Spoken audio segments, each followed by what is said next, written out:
आज गावात जादूगार आलता आणि त्यानं गावातली पाण्याची समस्या दूर करून दाखवली.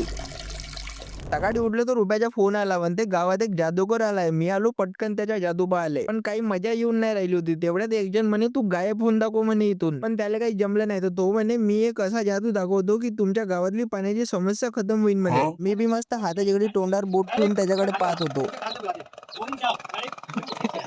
बोरिंग बंद कैसे हो गई? इधर वाली बोरिंग।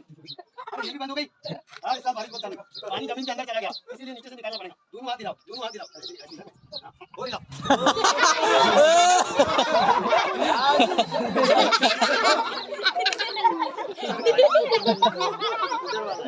पण त्यानं पाणी तर काढलं भाऊ. त्याच्यात पाणी कसं आलं असं सालं पोट्ट मुतलं तर नाही खरंच. आणि दुपारी भाऊ सोबत गेलो 200 किलोमीटरवर फवारणी पंप घ्यायला, कारण तिथं फवारणी पंप गव्हर्नमेंट कडून फ्री मध्ये भेटत होता. पण जाता जाता मंदातच देवडीतला पूल पडला. जो डाव्या बाजूला पाहिला तर पाणी आणि उजव्या बाजूला पाहिलं तर पाणी. पण पूल गेला कुठं म्हणून उभं होऊन गाडीवर पाहतो, तर तो एवढूसा पूल होता ज्याच्यावर आमची गाडी बी नाही मावत होती. माहित नाही ठेकेदारानं असा कोणता गांजा फुकून बनवला एवढूसा पूल जो गाडीचे चक्के बी नाही मावणार. मग पोहोचलो, पण फुकटत होतं म्हणून भीड ते एवढी होती का आमचा नंबर लागन का नाही यार याची काही गॅरंटी नव्हती. पण मग नंतर 2-3 तासानं नंबर लागला, फवारणी पंप भेटला आणि घराकडे आलो.